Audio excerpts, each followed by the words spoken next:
من هو الله. اعوذ بالله من الشیطان الرجیم. بسم الله الرحمن الرحیم.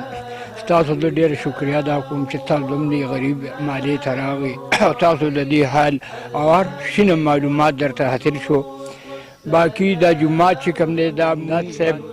دا صوبې سملای بمبر دی د عمران خان د پارټۍ زموږ د پارټۍ دغه خو هغه دلته دایره باندې شهید کو دا جو زموږ دا مشران ټول لوی واړې ځان سره کړي په دې روډ باندې ولاړو. په دې روډ باندې زنانم ځي سړیم ځي هر مسافرم ځي او د سره پچی وي چاندا خدای پاک ته ټول له بدلی ورکي. په دغه باندې تقریبا 22 لک روپۍ مونږ ته وصول شي په دې لږو لږو چاندو باندې.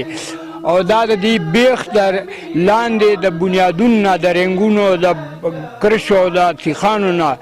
دا ډانچه مونږ په 22 لک روپۍ باندې د دې په دې 10 لک روپۍ دا چې د ورځې دا مشران او دا ماشومان چاندو کې نو ماسخوتنې په کاپۍ خېجو نو دا تقریبا 22 لک روپۍ زموږ د مشر برابرې کې او په دې جومات مکمل دا خرچه وکړه. او ډانچه مونږ رسولې ده په دې ډانچه باندې 26 لک روپو پورې پلنټر خرچه راځي. نو دا زموږ د دې مالت ډېر غریبانان خلک دي ټول له ټاټکي مزدوران دي او ټول سهار کار لري او ماښام راځي خپل ورس کوي. کو دې کې سرګلکاری کار راشي د مزدورای کار راشي ټول پکې امداد کوي. تقریبا د اوس خو د اختر چوټیانې دي دې کې قرآن پاک حفظ او ټول درس د قرآن پاک د حدیثو کوي. باقاعده عالم پکې ناست کاري ولا د هغه ناکۍ نه راځي. سحر چې راشي ټول ورځ ورته درس کوي. بیا ماسپښین مانځه نه وروسته تر ماسخوتن مانځه پورې پکې درس چالو وي. پکې یو ملت الحمدلله ډېر د الله پاک پرچار او د دین پکې خورېږي. دا امبوانو تاسو وینئ دې کې چې نورې دا خو د دیوالونو سوری دی یو ملت هم پکې موږ صبر ودرېدی پکې نشي. دا جامو کې اوچ تارني خو باقي دغه کاري صاحب هم ورسره او دا ټول مشران هم وي او دا سبقونه په دقه تو کې وایي او بیا هم دغه تو ته ټولو غاړې خیرت ناست وي دلته وفان دا شي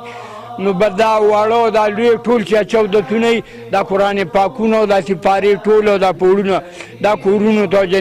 دا نمازونه رسو. او ولې چې دا مونږ باران تباه کوي نو چې کله باران ودرېږي نو بیا وروړو د شپې دا د وخت کې موقع راشي دوله طوفان راشي نو موږ په زنانو باندې عدتونه وګوري چې په دې کې د الله پاک کتابونه او قرآن پاک پراته هغه مونږ راوالو او د باران نه پناه کو په صادرونو کې کور ته یوسو چې کله باران ودرېږي په سهار له مونږ بیا هغه منشن خپل چالو کو او خپل واړه د جومات ته سبق له راځي. او الله پاک چې ستاسو سره ډېر ډېر خو کي مونږ سره چې عوامو کوم کومک وکړو په دې روپیو په دې 10 او په 20 باندې په دې ګاډو کې زنانم دي او سړي او واړم دي نو تقریبا 22 لک روپۍ هم په پیسه باندې د دوی درج کې ای باندې دا ډانچه دار وخته تاسو وینئ ستاسو په مخامخ ته حاجي صاحب مسجد د باندې څومره پیسې لګي نور تقریبا متریانو راته ویلي چې 26 لک روپۍ د دې په ډانچه په لنټر باندې کیږي. نو انشاءالله ستاسو مرسته او ستاسو تعاون چې راسره نو هېڅ خبره نه ده دا د الله کور دی او بدلې الله پاک درکوي. حاجي صاحب څومره ټایم وشو چې دا جومات شهید شوی دی؟ یاره د دې 2 کاله بیا خامخا کېږي او در اوسه پورې لکه کار پکې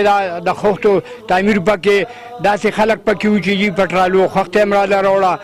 او پیسې داسې اوس هم داسې څه کسان شته ټولو منو دي. موږ وایو چې کله موږ دا لنټر کوو پاک کورو برته اطلاع کوو تاسو به موږ له سیمټ پیسې هم کو راکوو که سیمټ هم راله راوړو چې موږ لنټر وشي د خیره چې موږ د دې باران او د دې تو د دې دلونو نه بچ شو نو دننه په حال کې به محفوظ یو واړه به هم خپل سبق وي او نور دا د الله کور دی په خپله به خپل نفس او خپل وجود په هر څه باندې موږ الله پاک ګوري چې دوی څه کوي ما سره. نو موږ له الله پاک خپل ورسه راکړي چې یوازې دا نه چې په دې ټولو کلم اسلام کې د الله پاک کورونه چې موږ ورسره خپلې د وینې امدادونه وکړو دا خو لا د الله پاک کور دی او بس تاسو په تعاون سره به کېږي او ستاسو په اخلاص سره به کېږي او